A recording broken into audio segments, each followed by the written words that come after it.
আবু জেহেল যখন 1000 কাফের নিয়ে মদিনায় আক্রমণ করার জন্য যায়, ইসলামের ইতিহাসে প্রথম যুদ্ধ যার নাম হলো বদর, এই বদরের লিডার ছিলেন আবু জেহেল। আবু জেহেলের সাথে ছিলেন তার ওই ছেলে ইকরামা।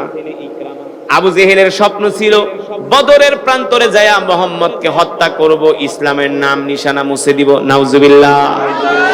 আর আবু জেহেলের ছেলে ইকরামার স্বপ্ন ছিল আমার বাবা হলো বদরের কমান্ডার, বদরের প্রান্তরের সেনাপতি, আমার বাবা না আমি নিজেই মুহাম্মদের কল্লাটাই না আমার বাবার মাথার কাছে পায়ের কাছে রাখবো, নাউজুবিল্লাহ বলবেন না? মানে আবু জেহেলের ছেলে ইকরামা এখনো কালেমা পড়ে মুসলমান, সে এখনো কাফের।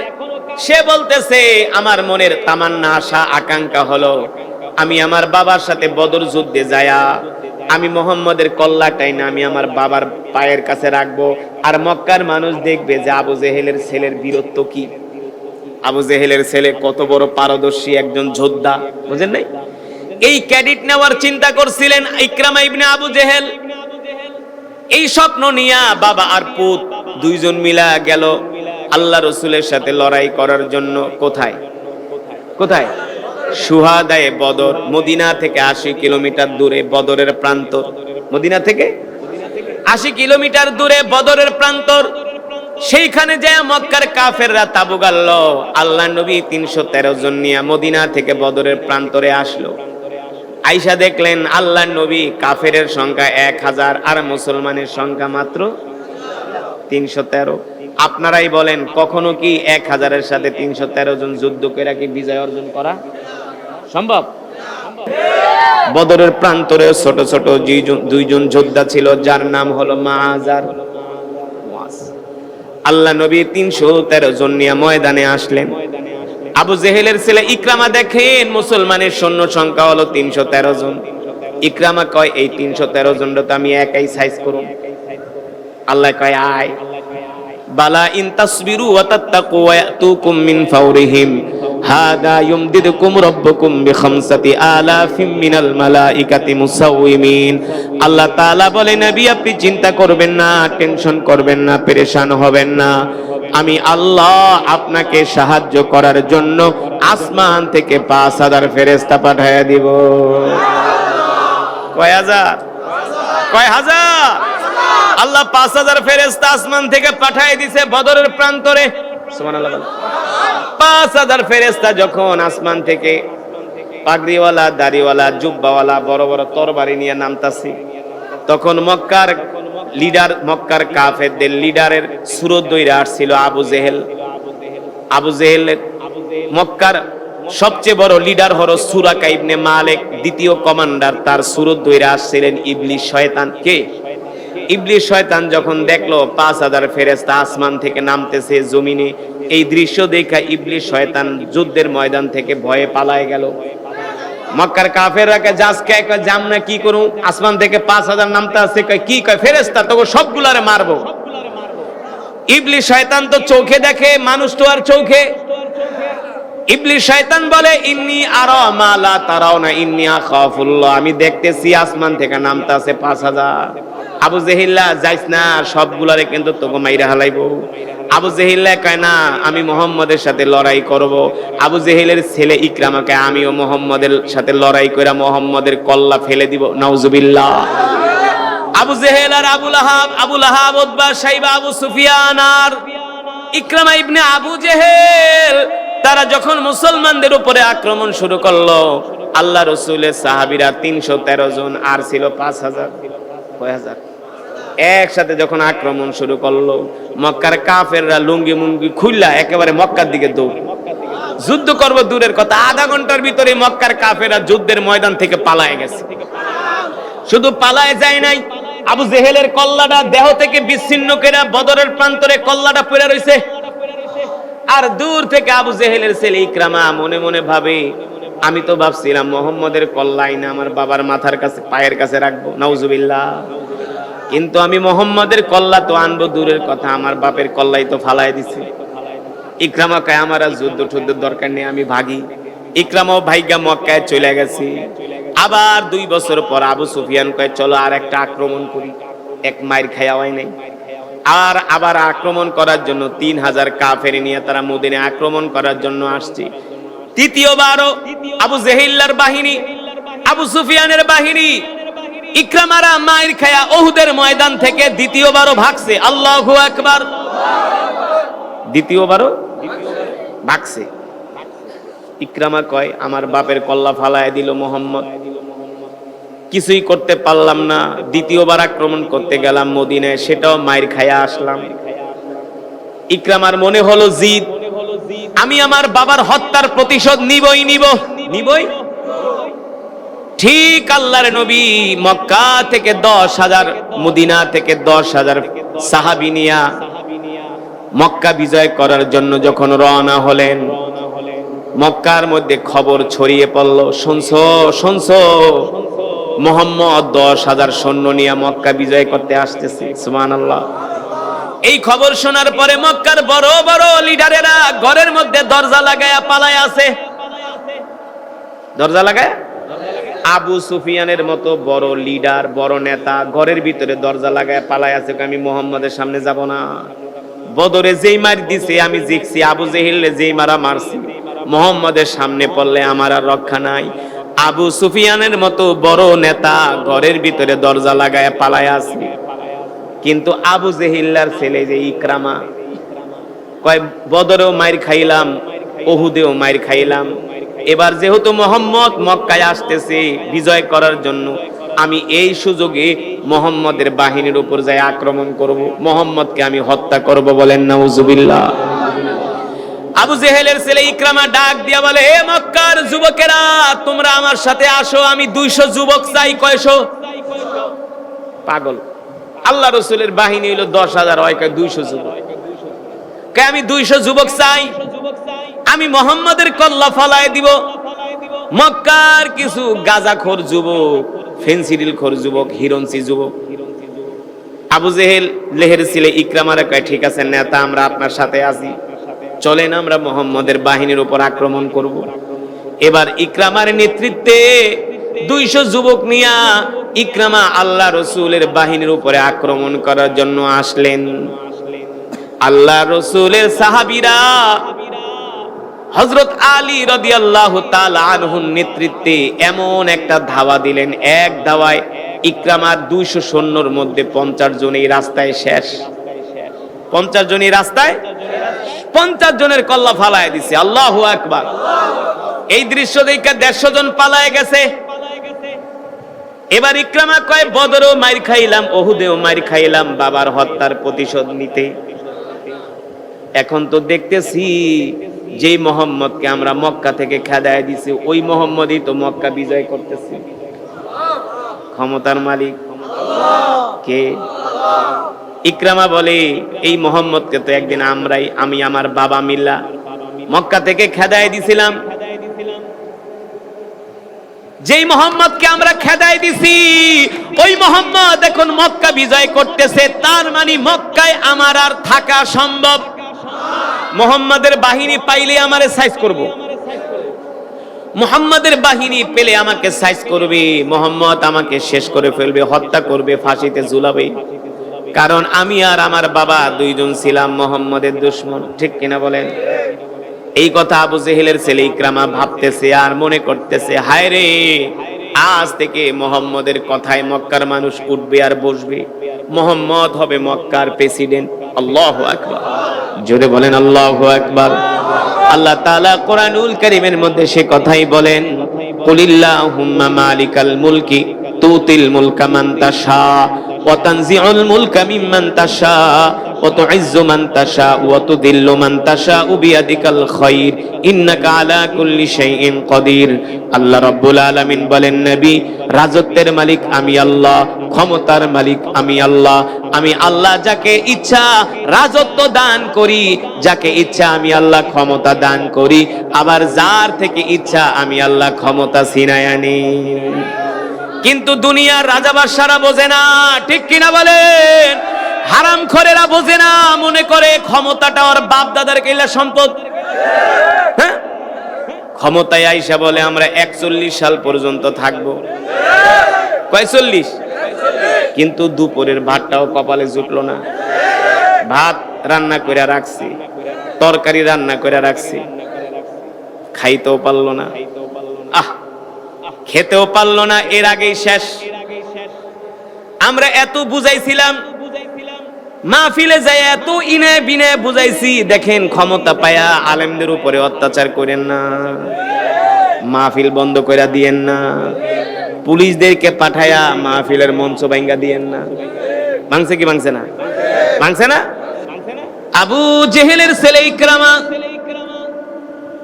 আল্লাহ রসুলের উপরে, আল্লাহ রসুলের বাহিনীর উপরে 200 মক্কার তীরন্দাজ বাহিনী নিয়া মক্কা বিজয়ের করতে যারা আসছিলেন, মুসলমান সেনাবাহিনীর উপরে তারা আক্রমণ করলেন।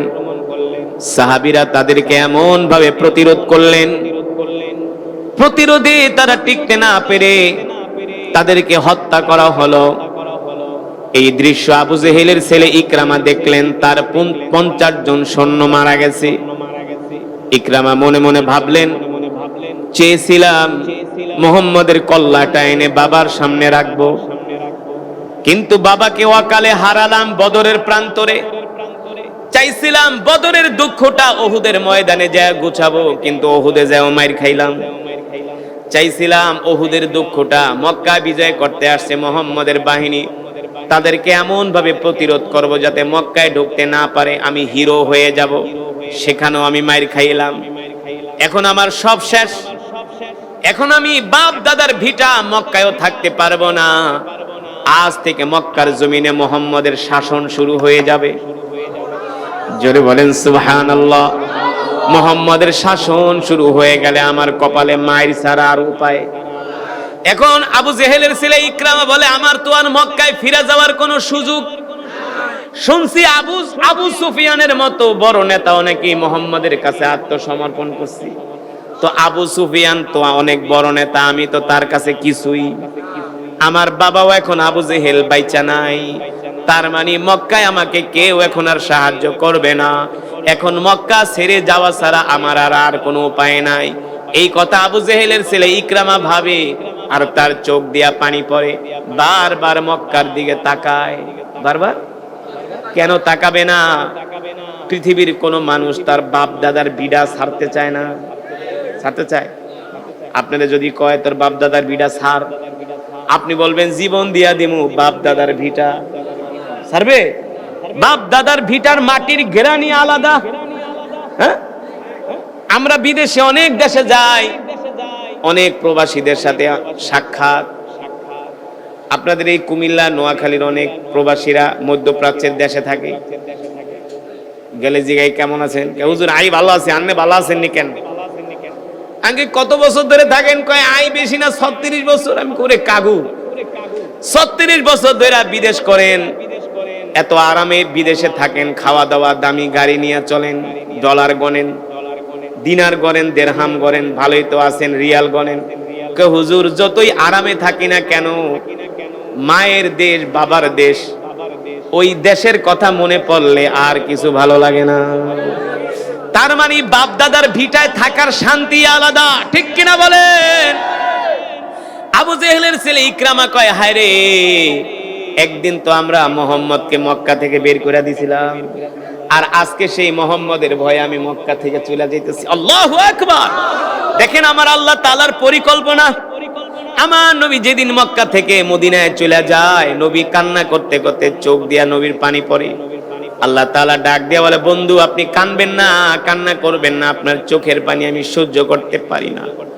ও বন্ধু, আমার হাবিব, আজকে আপনি মক্কা থেকে চলে যাচ্ছেন কান্না করতে করতে, একটু ধৈর্য ধরেন, ধৈর্য ধরেন, আর কিছুদিন পরে আমি আল্লাহ আপনাকে আপনার হাতে মক্কার শাসন ক্ষমতা ফিরায় দিব, আপনি হবেন মক্কার প্রেসিডেন্ট। সুবহানাল্লাহ বলে।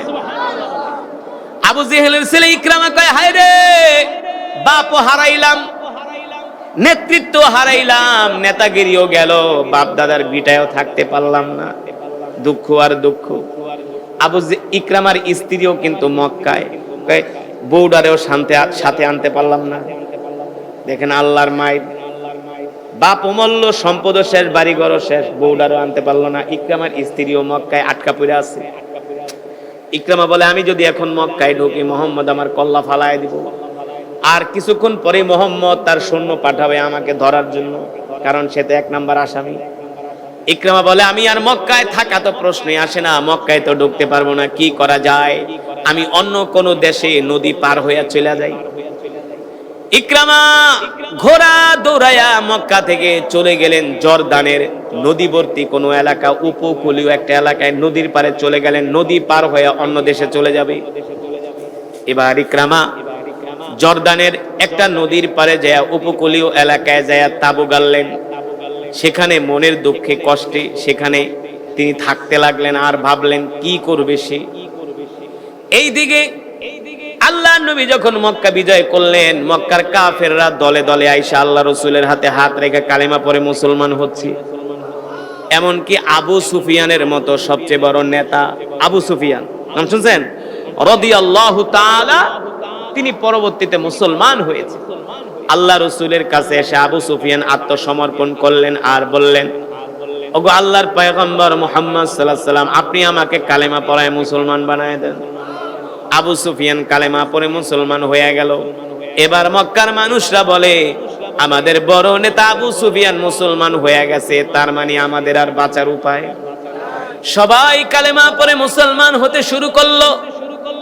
এখানেই শেষ নয়, ওই যে ইকরামার স্ত্রী মক্কায় আটকা পড়ে আছে, তিনিও ভীত সন্ত্রস্ত হইয়া কান্না করতে করতে আল্লাহ রাসূলের বাড়ির কাছে গেলেন। মুখ ঢাইকা, কি ঢাইকা, লজ্জায় ভয়ে, কারণ সাহাবীরা যদি দেখে তাকে গ্রেফতার করবে। মুখ ঢেকে আল্লাহ রাসূলের বাড়ির কাছে গেলেন, মৃদু কণ্ঠে বলতেছেন, ওগো আল্লাহর নবী, আমি আপনাকে একটা কথা বলি, আপনি রাগ করবেন না, আমাকে হত্যা করবেন না, আমি আমার পরিচয়টা আপনার কাছে দিতেছি, আপনি প্রতিশোধ নেবেন না। আল্লাহ নবী বলে, বলেন বলেন কি আপনার পরিচয়? বলে আমার পরিচয় হলো এই মক্কা জমিনে আপনার সবচেয়ে বড় যে দুশমন ছিল আবু জেহেল আর তার ছেলে ইকরামা। আল্লাহ নবী বলে, বলেন কি? বলে হ্যাঁ, আমি আবু জেহেলের ছেলে ইকরামার স্ত্রী, অর্থাৎ আবু জেহেলের ছেলের বউ, ছেলের ইকরামা হলো আমার স্বামী। আবু জেহেল ছিল আপনার বড় দুশমন, ইকরামাও আপনার বড় দুশমন, আমি তার স্ত্রী। ওগো আল্লাহর নবী, আমি একজন মহিলা মানুষ, দুর্বল মানুষ, আপনি কি আমাকে ক্ষমা করবেন? আল্লাহর নবী ডাক দিয়া বলে, এই ইকরামের স্ত্রী, আমাকে মক্কার কাফেররা বের করে দিছে, কষ্ট দিছে, কিন্তু আজকে আমি মক্কা বিজয় করেছি। লা তাসরিবা আলাইকুমুল ইয়াউম, আজকে আমি কারো থেকে কোনো প্রতিশোধ নিব না, সবাইকে আমি ক্ষমা করে দিলাম। ইকরামার স্ত্রী বলে, ওগো আল্লাহর নবী, আপনার মতো মহৎ, আপনার মতো ভালো মানুষ মক্কার জমিনে আগেও ছিল না, এখনো। আপনি দুনিয়ার কোন সাধারণ মানুষ না, আপনি হলেন নবী। সুবহানাল্লাহ। ওগো আল্লাহর নবী, আপনি আর দেরি করবেন না, আপনি এখনই আমাকে কালেমা পড়ায় মুসলমান বানায় দেন। আল্লাহ রাসূল রাহমাতুল লিল আলামিন ইকরামার স্ত্রীকে কালেমা পড়ায় মুসলমান, ইকরামার স্ত্রী মুসলমান হয়ে গেছে। এবার ইকরামার স্ত্রী বলে, আল্লাহর নবী, আমি আপনার কাছে কি একটা আবেদন করব, একটা রিকোয়েস্ট করব, আপনি কি আমার একটা আবেদন গ্রহণ করবেন? আল্লাহর নবী বলে, কি আবেদন বলেন? আপনি যদি বলেন, আমি একটা কথা আপনার সমীপে বলতে চাই। আল্লাহ রাসূল বলেন, কি বলবেন? ওগো নবী, আপনি কি আমার স্বামী ইকরামাকে ক্ষমা করবেন? সুবহানাল্লাহ। আল্লাহ রাসূল বলে, যদি তোমার স্বামী ইকরামা অতীতের ভুলের জন্য ক্ষমা চায়, আমি তাকে ক্ষমা করব, কিন্তু শর্ত হলো তাকে কালেমা পড়ে মুসলমান হতে হবে। সুবহানাল্লাহ বলে। ইকরামার স্ত্রী বলে, যদি আমার স্বামী ইকরামা কালেমা পড়ে মুসলমান হয়, আপনি কি ক্ষমা করবেন? বলে, অবশ্যই ক্ষমা করব। এই কথা শোনার পরে ইকরামার স্ত্রী মনে হয় হাতে আসমান পাইছে, কারণ যেই জায়গায় নিজের জীবনী শেষ, স্বামীর জীবনী শেষ, সেই জায়গায় আল্লাহ রাসূল তাদেরকে ক্ষমা করে দিয়েছে। কত বড় খুশি! ফাঁসির আসামি যদি এমন মুক্তি পায়, তার খুশির আর কোনো শেষ আছে? ইকরামার স্ত্রী মক্কার মানুষদের কাছে জিজ্ঞেস করতে লাগলো, বলো আমার ইকরামা কোথায় আছে? তোমরা তো জানো যারা ইকরামার সাথে লড়াই করার জন্য গিয়েছিল তারা বলল, আমরা দেখেছি ইকরামা চলে গেছে জর্দানের নদীবর্তী এলাকায়, সে নাকি অন্য কোন দেশে চলে যাবে। আরবের মহিলারা আগে থেকে অনেক সাহসী। ইকরামার স্ত্রী ঘোড়া দৌড়ায়া চলে গেলেন জর্দানের নদীবর্তী এলাকায়। যে দেখেন ইকরামা একটা নদীর পারে তাবু গেড়ে সেখানে অসহায়ের মতো বসে আছে। ইকরামার স্ত্রীকে দেখা ইকরামা এত খুশি হয়ে গেলেন। ইকরামা বললেন, ওগো প্রাণের স্ত্রী, ওগো প্রিয়তমা, তুমি কিভাবে সুস্থভাবে আমার কাছে আসলা? মোহাম্মদ কি তোমারে হত্যা করে নাই? মোহাম্মদ কি তোমারে হত্যা করে নাই? ইকরামার স্ত্রী ডাক দিয়া বলে, স্বামী হে, মোহাম্মদকে আমরা যেমন মনে করি আসলে মোহাম্মদ তেমন না। মোহাম্মদ হলো এই পৃথিবীর শ্রেষ্ঠ মানুষ। তার মতো ভালো মানুষ মক্কার জমিনে আগেও ছিল না, এখনো। স্বামী গো, আমি কিন্তু সেই মোহাম্মদের হাতে হাত রেখে কালেমা পড়ে মুসলমান হয়ে গেছি। জোরে বলেন সুবহানাল্লাহ। ইকরামা বলে, তুমি কালেমা পড়ে মুসলমান হয়েছে? বলে হ্যাঁ। এবার ইকরামার স্ত্রী বলে, স্বামী গো, আল্লাহ রাসূল সাল্লাল্লাহু আলাইহি ওয়াসাল্লাম বলেছেন। ইকরামা বলে, কি বলছে? আমারে কি ধরে নিয়ে হত্যা করব নাকি? ইকরামার স্ত্রী বলে, না না না, আল্লাহ রাসূল সাল্লাল্লাহু আলাইহি ওয়াসাল্লাম বলেছেন আপনাকেও আল্লাহর নবী ক্ষমা করে দিয়েছে। ইকরামা ছিল বসা, এই কথা শোনার পরে সে দাঁড়ায় গেছে। স্ত্রীর হাত ধরে বলে, বলো কি? আমি হইলাম আল্লাহর নবীর সবচেয়ে বড় দুশমন, সে আমাকেও ক্ষমা করছে? বলে হ্যাঁ। ইকরামার স্ত্রী বলে, স্বামী চলেন চলেন, আপনিও আল্লাহ রাসূলের হাতে হাত রেখে কালেমা পড়ে মুসলমান হয়ে যান। আর আস্তে কোন সুবহানাল্লাহ। ও যুবক, মক্কার সবচেয়ে বড় কাফের, সবচেয়ে বড় ইসলামের দুশমন এবার আল্লাহ রাসূলের হাতে হাত রেখে কালেমা পড়ে মুসলমান হওয়ার জন্য রওনা শুরু করছে। ইকরামা যখন আল্লাহ নবীর বাড়ির দিকে যায়, ইকরামার শরীর থরথর করে ভয়ে কাঁপতেছে। ইকরামা জানে মোহাম্মদ যদিও আমাকে ক্ষমা করে দেয়, মোহাম্মদের আশেপাশে যারা আছে তারা ক্ষমা কোন সময় না আবার মায়ের শুরু করে দেয়, বুঝেন নাই? ইকরামা ভয়ে থরথর করে কাঁপতেছে, কারণ ইকরামা জানে আল্লাহ রাসূলের সাথে একজন রাগী মানুষ আছে, সে ধরলে শেষ। কে কে? আল্লাহু আকবার। বদরের যুদ্ধে যখন 70 জন কাফেরকে বন্দী করলো, আল্লাহ নবী জিজ্ঞেস করলেন, আবু বকর, এই 70 জনের ব্যাপারে আপনার কি ফয়সালা? সাইয়েদনা আবু বকর ছিলেন নরম দিলের মানুষ। আল্লাহ নবী, সবাই তো আমরা আত্মীয় স্বজন, ওদেরকে ক্ষমা করে দেন, দিন শিখান, মুসলমান হয়ে যাক। সাইয়েদনা হযরত আবু বকর রাদিয়াল্লাহু তাআলা আনহুর সিদ্ধান্ত শোনার পরে জিজ্ঞেস করলেন হযরত ওমরের কাছে, ওমর আপনি বলেন কি সিদ্ধান্ত? কোনো কথা নেই, 70টার কল্লা ফালায় দেন। সুবহানাল্লাহ বলেন। ওমর ছিলেন রাগী, গরম। ইকরামা কয়, ওমরের কাছে তো আমার বাপ, আমি কিছুই না। ওমরের কাছে কিছু? আমরা তো ওমরের কাছে চুনাপুঠি। মোহাম্মদ যদিও ক্ষমা করে দেয়, মনে হয় না ওমর আমাকে ছাড়বে না, এক কোপ দিয়ে আমার কল্লা ফালায় দেয়। আল্লাহ নবী আগেই ডাক দিয়া বলে, ওমর আপনি শান্ত হন, ওমর মাইঠা দিয়েন না, শান্ত হন। ইকরামা আসলেন, আল্লাহ রাসূল দ্বারা ইকরামাকে বুকে জড়ায় নিলেন। আর জোরে বলেন সুবহানাল্লাহ। আল্লাহ রাসূলের ব্যবহার দেখে ইকরামা মুগ্ধ হয়ে গেলেন, আর বললেন, ওগো আল্লাহর নবী, আর দেরি করবেন না, আপনি আমাকে এখনই কালেমা পড়ে মুসলমান বানায় দেন। পড়েন, লা ইলাহা ইল্লাল্লাহু মুহাম্মাদুর রাসূলুল্লাহ সাল্লাল্লাহু। ইকরামা কালেমা পড়ে মুসলমান হয়ে গেছে। এখন ইকরামা কি কয় জানেন? বলবো? ইকরামা বলে, আল্লাহ রাসূল, আবু জেহেলের ছেলে ইকরামা আপনার হাতে হাত রেখা শপথ করলো, শপথ করতেছে ইকরামা ইসলামের বিরুদ্ধে যতবার তরবারি ধরছে, যত সময় ব্যয় করছে, যত অর্থ ব্যয় করছে, তার চেয়েও আরো শত শত গুণ সময়, অর্থ ইসলামের পক্ষে জিহাদ করে ইকরামা আল্লাহর দ্বীনের জন্য শহীদ হয়ে যাবে। ইকরামা ওয়াদা করলো, ইকরামা জীবনে যতদিন বাঁচবে আল্লাহর দ্বীনের জন্য তার জান মাল সময় আল্লাহর রাস্তায় ব্যয় করবে, দ্বিগুণ শক্তি খরচ করবে আল্লাহর রাস্তায়। সুবহানাল্লাহ বলে। আল্লাহ রাসূল ইকরামাকে কালেমা পড়ায় মুসলমান বানায় দিলেন। লম্বা চূড়া ঘটনা, প্রায় 1.5 ঘন্টা হয়ে গেছে। সেই ইকরামা কালেমা পড়ে মুসলমান হলেন। তারপরে একটা যুদ্ধ হয়েছিল রোমানদের সাথে। কাদের সাথে? যুদ্ধটার নাম হলো ইয়ারমুকের যুদ্ধ। মুসলমানের সৈন্য সংখ্যা ছিল 33,000, আর কাফেরের রোমানরা কাফেরদের সৈন্য খ্রিস্টানদের সৈন্য সংখ্যা ছিল 1.5 লাখ। কয় লাখ? কয় লাখ? 1.5 লাখ। রোমানরা ইয়ারমুকের ময়দানে আইসা যখন দেখলো 33,000 মুসলমান, রোমান সেনাপতিকে নাস্তা টাস্তা খাইস না, এই 33,000 সাইজ করে একবারে আধা ঘন্টা পর নাস্তা খাবো। আল্লাহ কয় আয় আয় নাস্তা খাওয়াই। রোমানরা এমন আক্রমণ করলো মুসলমানদের উপরে, এক আক্রমণে মুসলমান ছিন্ন বিচ্ছিন্ন হয়ে গেল।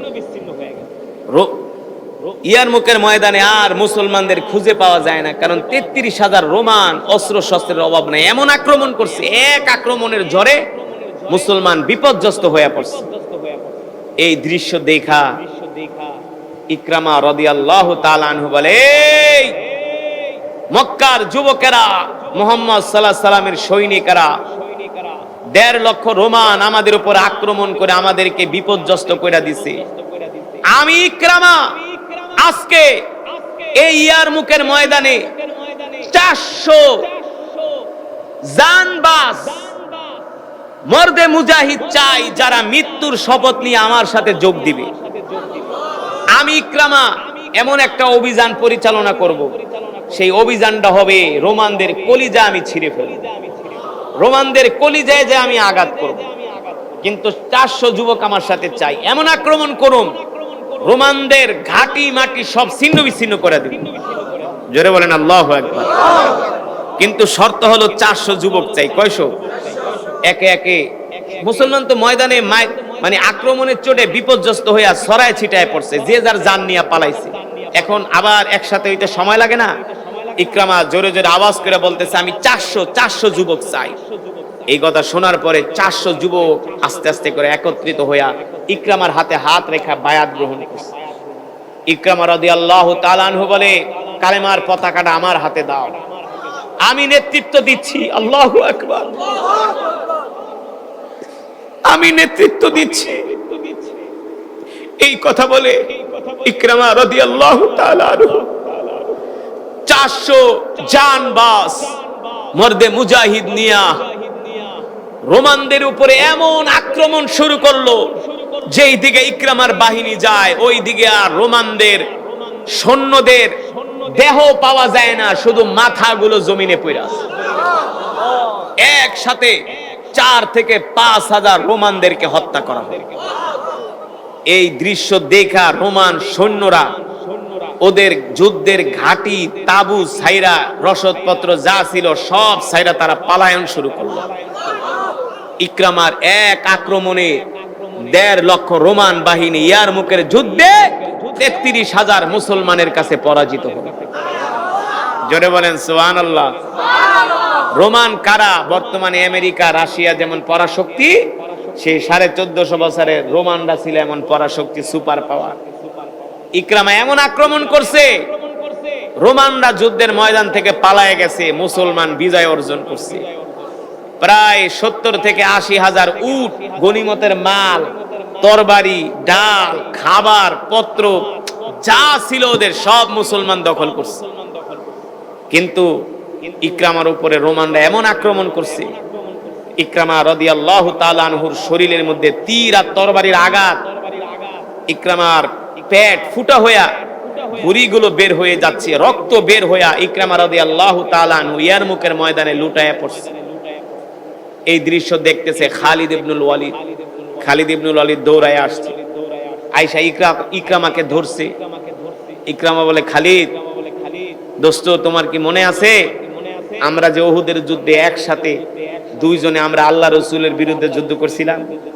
খালিদকে হা দোস্ত খুব মনে আছে, খালিদ উহুদের ময়দানে আমরা আল্লাহ রাসূলের বিরুদ্ধে যুদ্ধ করছিলাম, আজকে আমরা দুইজন আল্লাহ রাসূলের পক্ষে জিহাদ করতে আসছি। জোরে বলেন আল্লাহু আকবার। ইকরামা রাদিয়াল্লাহু তাআলা শরীর থেকে রক্ত ঝরতেছে। শুধু তিনি একা না, ইকরামার একজন ছেলে ছিল, সেও তার সাথে যুদ্ধের ময়দানে। বাবার ছেলে দুইজনে রোমানদের তরবারির আঘাত খায়া মাটিতে লুটায় পড়ছে। ইকরামা ডাক দিয়ে বলে,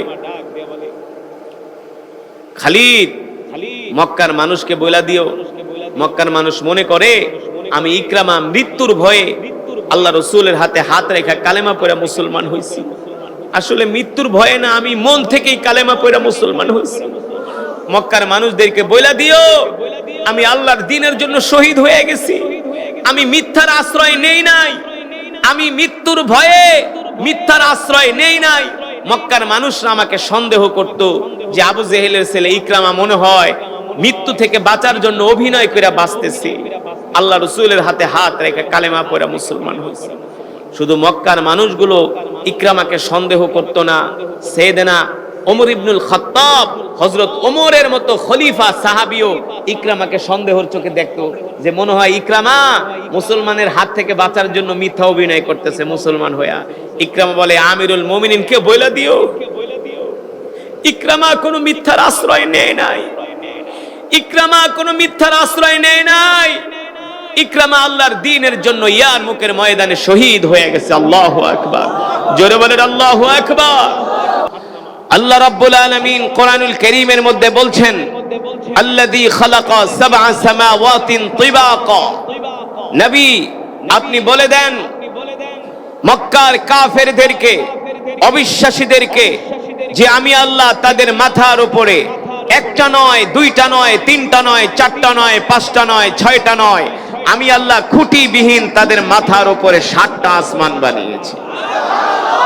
কয়টা আসমান? কোন খুঁটি আছে? আছে? এই যে মাহফিলের একটা ছোট প্যান্ডেল করছি, কতগুলা খুঁটি লাগছে? লাগছে না? খুঁটি না দিলে এই প্যান্ডেল টিকবে? ইঞ্জিনিয়ার বিল্ডিং এর ড্রয়িং করে, ড্রয়িং প্ল্যানিং করে, প্ল্যান করার পরে বলে আপনার এই বিল্ডিংটা উঠাইতে 40 টন রড লাগবে। কত টন? ইঞ্জিনিয়ার একটা কথা কইলেন, 40 টন রড মানে কত টাকা? 40 লাখ। কয় লাখ? 40 লাখ। ইঞ্জিনিয়ার 2-4 টন কমায় দেন না। কমায় দিতে পারি, বিল্ডিং ভাঙ্গা তোর মাথার উপর পড়বো। ঠিক কিনা বলেন? তার মানে পৃথিবীর একটা ছোট বিল্ডিং বানাইতে 40 টন রড লাগে, 15-20টা খুঁটি লাগে। কিন্তু আমার রব আপনার আমার মাথার উপরে বিশাল এক আসমান বানিয়েছেন, কোন খুঁটি, কোন পিলার, কোন বিম। আল্লাহু আকবার। সেই রব বলছেন, নবী আমি আল্লাহ আপনাকে যে কোরআন দিয়েছি, এই কোরআন নিয়ে আপনি মক্কার কাফেরদেরকে দাওয়াত দেন। সুবহানাল্লাহ বলেন। এই কোরআন দিয়ে আপনি মক্কার কাফেরদেরকে দাওয়াত দেন। আল্লাহ রাসূল এই কোরআন দিয়ে মক্কার কাফেরদেরকে দাওয়াত দিলেন, কিন্তু মক্কার কাফেররা কোরআনের দাওয়াত গ্রহণ করেন। আল্লাহ রাসূলের সবচেয়ে বড় দুশমন, তার নাম হলো মিস্টার আবু জেহেল। নাম কি? নাম্বার 1 হারামি। আবু জেহেল হলো একটা ছেঁচড়া। আবু জেহেলের স্বভাবের মানুষ এখনো এই দুনিয়াতে আছে। আছে কি আছে না? মুসলমানদের মধ্যেও আছে। কিন্তু আমি বলি আবু জেহেল ছেঁচড়া, আবু জেহেল আল্লাহ রাসূলের সবচেয়ে বড় দুশমন। আবু জেহেল আল্লাহ রাসূলকে অনেক কষ্ট দিয়েছে, তারপরেও কিন্তু আবু জেহেল কোরআন শুনতে আসতো। তারপর আবু জেহেল কি করত? কিন্তু এই সমাজে এমন কিছু মুসলমান আছে, মুসলমান হইয়াও কোরআন শুনতে আসে না, মসজিদে আসে না, তাদেরকে মসজিদে পাওয়া যায় না, কোরআনের মাজমায় পাওয়া যায় না, তাদেরকে পাওয়া যায় চায়ের দোকানে বৈশা বৈশা বিড়ি টানে আর বাংলা সিনেমা দেখে। আছে কি আছে না? বয়স 50-60 হয়ে গেছে, এখনো দোকানে বৈশা বিড়ি টানে আর বেটকায় বেটকায় সিনেমা দেখে। আপনাদের এলাকায় নাই? আরে নাই। কুমিল্লার মানুষ ধার্মিক, এগুলো আমগো ঢাকায় আছে, কুমিল্লায় নাই। আছে? আফসোস তাদের জন্য, আফসোস। তাদেরকে দ্বীনের কাজে পাওয়া যায় না, কোরআনের মাজমায়ে মসজিদে পাওয়া যায় না। এর মানে কি? এর মানে হইলো আর কপাল পুইরা গেছে গা। এই কপাল যদি ওই তেঁতুলের মুগুর দিয়ে ডলে কোনো লাভ। কিন্তু আপনারা হলেন ঈমানদার, আপনারা কোরআন প্রেমী, আপনাদের ঈমানের পাওয়ার আছে। যখন আপনারা শুনছেন এই এলাকায় একজন কোরআনের কারি আসবে, আপনারা পিপাসার্ত ছিলেন কখন কোরআন শুনে কলিজাকে ঠান্ডা করবেন। ঠিক কিনা বলেন? যেই কলিজা আল্লাহর কোরআন শোনার জন্য পিপাসার্ত থাকে, আল্লাহু আকবার বলেন। যেই কলিজা আল্লাহ তাআলার কোরআনের তেলাওয়াত শোনার জন্য পিপাসার্ত থাকে, আকাঙ্ক্ষায় থাকে, অপেক্ষায় থাকে। ঠিক কিনা বলেন? আল্লাহর রাসূল বলেন ওই হৃদয়গুলোকে আল্লাহ তাআলা জান্নাতের মধ্যে ঢুকায়া তাদের হৃদয়কে সিক্ত করবে। ও মুসলমান, আমি যে কোরআন আপনাদের সামনে তেলাওয়াত করেছি, এই কোরআন হলো আল্লাহর জবানের কালাম। আল্লাহ তাআলা নিজে বলছেন, ওয়া ইযা কুরিআল কুরআনু ফাসতামিউ লাহু ওয়া আনসিতু লাআল্লাকুম তুরহামুন। আল্লাহ রাব্বুল আলামিন বলেন, নবী আমি আল্লাহ আপনার উপর যে কোরআন নাজিল করেছি, আমার বান্দার সামনে যদি, আমার বান্দাদের সামনে যদি এই কোরআন তেলাওয়াত করা হয়, আর আমার বান্দারা যদি এই কোরআনের তেলাওয়াত শোনে, তাহলে আমি আল্লাহ তাদের উপর রহমত নাজিল করব।